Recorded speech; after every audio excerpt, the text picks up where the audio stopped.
Alright, awesome. So you guys know the insane importance of getting the other person to do what you want and focusing on what the other person desires so that they'll have its internal drive to actually go and do what you want them to do as you give them sort of that epiphany and implant that idea of what they should do inside their head, which is so powerful.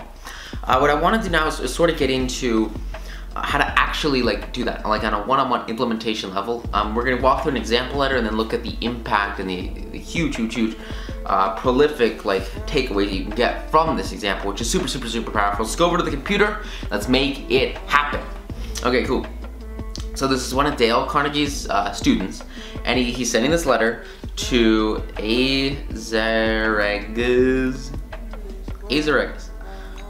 Sons Inc. Okay, and so he's got his target audience, it's the manufacturers, and he says, gentlemen, this was he wrote this original letter, and this original letter, he says, gentlemen, the operations at our outbound rail receiving station are handicapped because a material percentage of total business is delivered to us in the late afternoon, to us, right? The condition results in congestion, overtime for our forces, delays the trucks, and delays the freight.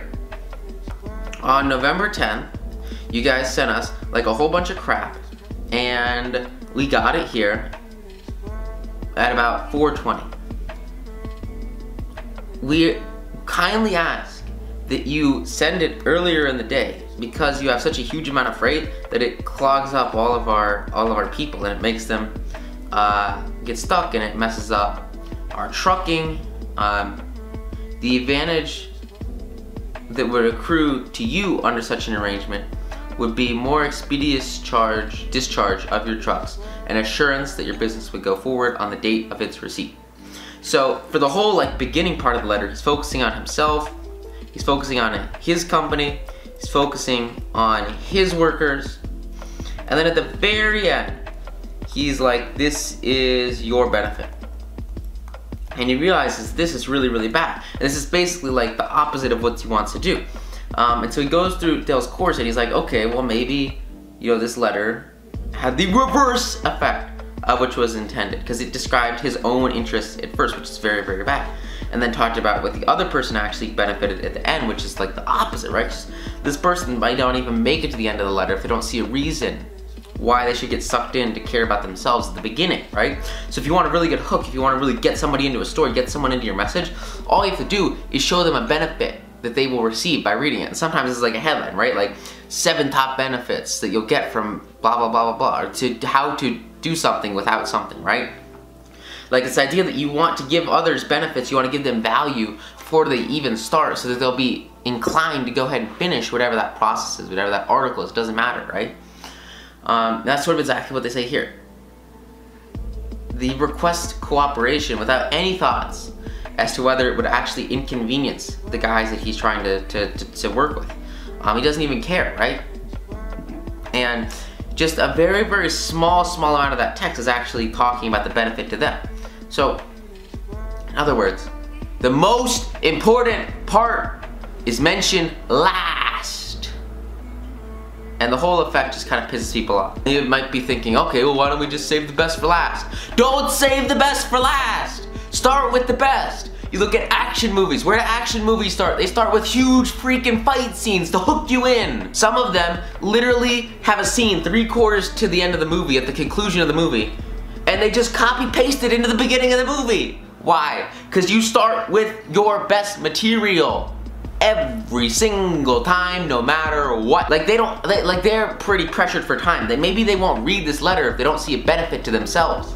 If they don't even get to the end, there's no chance they're gonna change their behavior because they don't ever even reach the benefit to them. He says, dear Mr. Van Gilman, your company has been one of our good customers for 14 years. Naturally, we are very grateful for your patronage and eager to give you the speedy, efficient service you deserve. However, we regret to say that it is impossible for us to do that when your trucks bring us a large shipment in the afternoon, as they did on November 10th. Why? Because so many other customers make late afternoon deliveries as well. Naturally, this causes congestion, which means your trucks are held up unavoidably at the pier, and sometimes even your freight is delayed. That's bad, but it can be avoided. If you make your deliveries at the pier in the morning when possible, your trucks will be able to keep moving, your freight will get immediate attention, and our workers will get home early at night to enjoy a dinner of the delicious macaroni and noodles that you manufacture.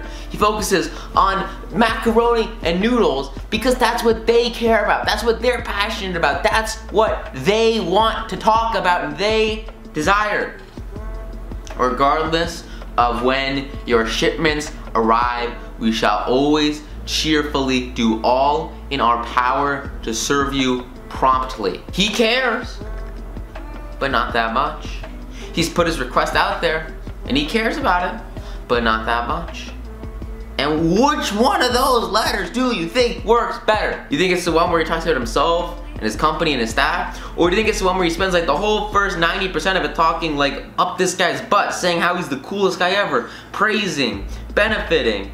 You want to give so much value to them in advance that like when you ask them to do something, it's just one small thing, it's not a big deal. And they are like, sure, you know, not a big deal, man, of course, of course, of course. And notice that it's the exact same request in both of these letters, but all it is it's positioned differently. So if you can just position your arguments differently, they will be significantly more effective. It's so huge, so powerful. And that's all you have to do, right? Is position your arguments in a more effective way by starting out with the praise and starting out with the jolly. Like nobody's gonna put down a letter that starts off with, "You're our favorite person ever." Like they're gonna keep reading because they care about themselves. This is like entertainment to this guy at a fundamental level. He's so happy to hear this crap because he's like, of course I'm your favorite, I'm the coolest, tell me how cool I am. That's exactly what people want to hear. And if you can feed that to them, not only are you gonna develop very strong relationships and really connect with them for lifelong connections, but you're also gonna be able to get exactly what you want without really having to force others into it. And by being, you know, just chilled out and not having a huge amount of pressure put onto the situation and just freaking making it happen, which is so powerful because it'll like remove all that stress from your life and allow you to focus on what really matters.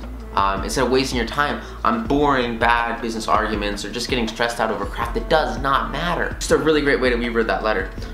You guys can't really see my notes that well, but like in this original letter, all of the, like some of the biggest words in his original letter were our, or we, or us.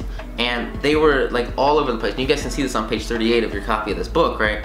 But then in this altered letter, like the most used words, what are your, and you, right? And then only at the end does he doesn't even say, like at the end, he's saying serve you. So look at it from the other person's point of view and just get rid of all these like personal pronouns or these personal, you know, statements, declarations of what you want or what we want or what I want. Get rid of that and say what you want. You. How can we serve you? You. Because people, they'll respond so much better to that than like anything else. If I'm like, you know, how you can create real savings in retirement versus how to create real savings in retirements. Like which one do you think is more effective? Which one do you think they care more about? The one that's vague, abstract, and doesn't actually show them the whole perspective, or the one that makes them feel considered, cared, and important, and gives them that benefit of what they will receive. It's not that difficult, it's not that tough. All you have to do, focus on giving the other person a ridiculous amount of value, and it will absolutely change your relationships. It's so powerful. Oh my god, so cool. Another lady, she used this same technique, to Phoenix, Arizona, and she really cared about her son, right? So she's moving to kind of live with her son, and she had to get a new job, right? So she worked at banks usually, and so she was like, okay, well, there's a lot of banks in Phoenix. Where can I go to, you know, get a job, right? And so she writes a letter to 12 banks, okay? And I want to read you this letter because it is also so powerful. And it's this fundamental mindset shift of applying these tactics and this terminology that she uses like insanely well. And because of that, she has massive success. It's just so powerful. So here's how it goes. My 10 years of bank experience should be of interest to a rapidly growing bank like yours. in various capacities in bank operations with the Bankers Trust Company in New York, leading to my present assignment as branch manager. I have acquired skills in all phases of banking, including depositor relations, credits, loans, and administrations. I will be relocating to Phoenix in May, and I am sure I can contribute to your growth and profit.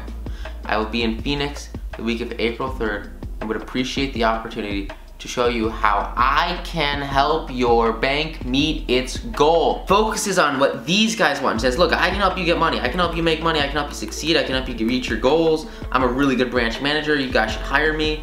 She doesn't say you guys should hire me once in that letter. All she talks about are her experiences and her skills and how they can add a lot of value to these banks. And these banks are naturally going to what? They're gonna want to pay her, right? Like, she doesn't for once say that she wants money in here. And she basically is like writing this letter as if she'd work for free, right? This kid, right? He wants to work at this clothing store, but this clothing store, they're not really hiring. And so he walks in one day and he says, hey, can I help you fold clothes? And they're like, sure, you bet. So he stands there for 8 hours. He just goes around, he folds clothes for the clothing store and just like does normal work. And just freaking starts working there. He doesn't get paid, doesn't ask to get paid. He just starts doing it and adding a ridiculous amount of value to these guys' stores by what? By folding all these clothes, right? And so he does that for one day, and then he comes in the next day and he says, hey, can I help you fold clothes?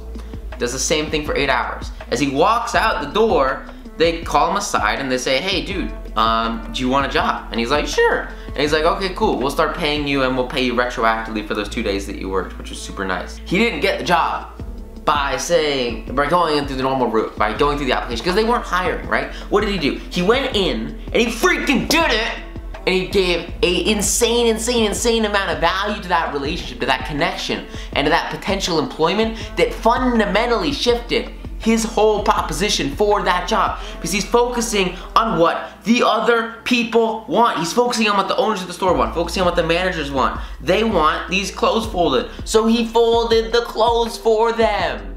He didn't say, hey, will you guys pay me money to fold these clothes? Because what? These guys, they don't want to pay money, they want to save money, right? And so you just have to sort of ignore the crap. Doesn't matter, right? Like, same with this lady. She doesn't say, hey, will you guys pay me 6 or 7 figures to come work for you? She doesn't say that at all. She says, hey, how can I come and serve you? How can I do for you? And the moment that you make that shift and you work exclusively towards what others want, it's like a bajillion times easier to have success. It's so huge. And it all comes from this ability to just do for others. Do you think Miss Anderson received any response from that letter? 11 of the 12 banks interviewed her, or invited her to be interviewed, and she had a choice of which bank's offer to accept. Why? Because she didn't state what she wanted, but she wrote how she could help them and focused on their wants, not her own. It was nice, it was brief, to the point, focused on what they wanted. Not once did it say what she wanted, because they know. These banks, they know what you want. She's like, I'm moving to Phoenix and I'll be in Phoenix. Like, obviously she wants a job at the bank and she has experience in the bank. And so like, these guys know she wants a job. She doesn't have to say, P.S. I want a job, please. Like, they know. So just chill out, care, but not that much. And that worked extremely well for her. She got 11 of the 12 banks to ask her for an interview. Thousands of salespeople are pounding the pavement today, tired, discouraged, underpaid, because they are always thinking only of what they want. They don't realize that neither you nor I want to buy anything. If we did, we would go out there and buy it. But both of us are eternally interested in solving our problems. And if a salesperson can show us how their services or merchandise will help us solve our problems, they can implant in our mind this solution, right? This is exactly what I do. I don't hard sell this course or books, right? What do? I implant in your mind this seed, and I say, look, this is how the benefit will accrue in your life, and this is how it will change everything for you. And this is how it will solve your problems. You don't have to sell anything if you can solve people's problems, because it's ridiculously valuable already. You're already adding tons of value by solving the problems in the first place. People buy. People love to buy. It makes people happy to go shopping. It releases chemicals in their mind that make them go high. Why? People like to buy. All you have to do is show them how you can solve their problem, and they will flock, right? Obviously, like, you have to get attention. You have to get in front of people, and that's why you have to advertise and stuff like that. But it all comes down to this one concept to increase sort of the worth that you bring is by caring. You know, like, I care that people buy my book. Like, I really like have this huge goal. I want to sell 100,000 copies of my book because I know it will change so many people's lives. But I can't like force that onto people. You know, I can't just like walk up to every person I see and say, "Hey, buy this book." You know, like that's not gonna get me there. Because what? Like you have to care, but not that much. And that's sort of the difference in the mindset shift. It all kind of stems from that, which is so huge. It's just awesome. So yeah, you don't want them to feel like they're being sold. What do you want? You want them to want to buy. You want to convince them, like in my mind, let them realize that they should actually go and do whatever it is that you want them to do, which is usually, you know, giving you money, right? And yet so many people, they spend a lifetime in selling without seeing things from the client's point of view, from their eyes, from their end.